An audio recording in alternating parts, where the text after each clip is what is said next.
Hi guys, today we'll be talking about who the Dallas Mavericks will be drafting. Alrighty, before we start today's video, of course, as usual, the most normal thing that we usually do is I want to know who do you think the Dallas Mavericks should draft and why. Let's get right in today's video. Let me hear those thoughts down below in the comments section. 170 plus videos a month regarding every single team. Let's get right into these videos. So I have Marjan Butyrate, Wendell Moore Jr., and Ryan Rollins as the three guys that I think they should consider drafting. Let me hear your thoughts down below if you guys like that. Of course, we'll start with Marjan Beauchamp. He fits the Reggie Bullock. Randy Bullock is actually a kicker in the NFL with a noodle leg. But Reggie Bullock, Dorian Finney-Smith, Marjan Beauchamp can sit behind them.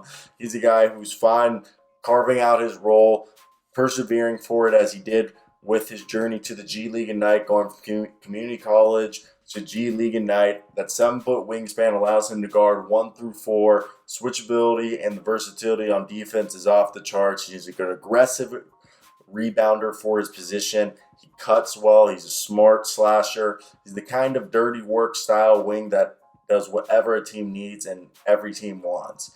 Yes, the biggest question mark is shooting with Marjan Beauchamp, but that 7-foot wingspan on a 6'6" frame, being 21 years old, already in an NBA ready body, he looks like from day one, even without the shooting, he can be a valuable rotational role player. If the shooting comes around in the next few years, he'll be a valuable starting level rotational role player. So Marjan Beauchamp's the first guy. Next up is my man Ryan Rollins, 6'4" with a 6'10" wingspan. This guy plays shooting guard wing. If they do anticipate Jalen Brunson not returning, my man, this guy, an awful lot of scouts have missed on him for the most of the year. Rollins should be the MAC Player of the Year, and I think he did win MAC Player of the Year. He's one of the most polished 19-year-old scoring prospects in all of college. Okay, he's a sophomore, but he's the same age as Paolo Banchero, Chet Holmgren, and Bryce McGollins. The average age of all the other 19-year-old freshmen, and he's a sophomore. He has 2 years of playing college ball. Rollins has an exceptional feel on how to score efficiently from all three levels. Yes, he's not the best athlete, but he's got a 6'4", 6'10" frame. His balance out of ball screens and ability to get his shot at a high level are unbelievable. Everything that Johnny Davis does at Wisconsin, Rollins does at a lower level with Toledo. And frankly, I think I buy Rollins shooting just a bit more than I buy Johnny Davis's shooting. But I do buy Johnny Davis on defense and as an athlete way more than Rollins. But Ryan Rollins is a bit more comfortable with the mid-range than the three-point right now, but he seems to decelerate at a really high level, and he plays off of 2 feet off of ball screens, and he's really great at getting to his pull-up jumper, and he can shake defenders with ease with that little shake and bake dribble. He's not the most explosive leaper, but he absorbs contact well above the rim and finishes with a terrific touch. Hit 47% of his floaters, 59% of his shots at the rim in the half court, according to Synergy. He's averaging 19 points a game, but he does a good job of getting his teammates involved as a playmaker and passer. It's really, really hard to find teenagers who are this skilled with the ball in their hand, especially the fact that he's played 2 seasons of college ball. And Ryan Rollins is only a teenager and is averaging 19.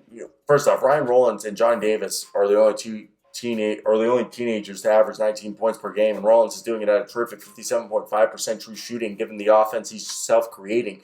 And there's a lot of room for upside, given that I think the three-point percentage is a bit of a soft number right now, and not all representative, a great representation of his actual shooting ability. He's a first-round grade on me, and I hope Toledo, doesn't suffer with him leaving, but Ryan Rollins. Then there's Wendell Moore Jr. Wendell Moore. He kind of reminds me.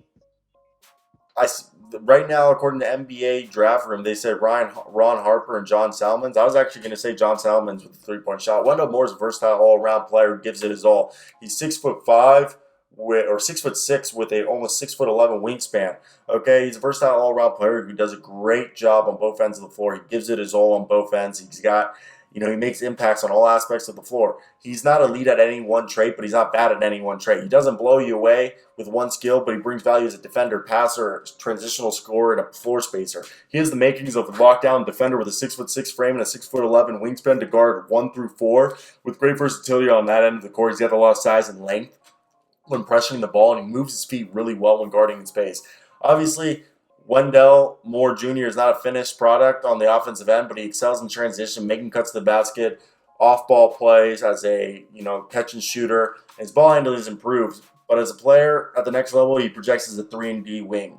And I like him, and right now he's ranked as arguably my 5th or 6th best small forward wing in this class. I always forget that Peyton Watson is in this class. And so is Young Jung Lee. This is a very deep wing class, wing/forward class. So there you go. Wendell Moore and Marjan Beauchamp were my 2 favorite targets for them. But if Marjan Beauchamp's gone and they find out Jalen Brunson's going to leave, take Ryan Rollins. But if Jalen Brunson's going to stay, go Wendell Moore, Marjan Beauchamp.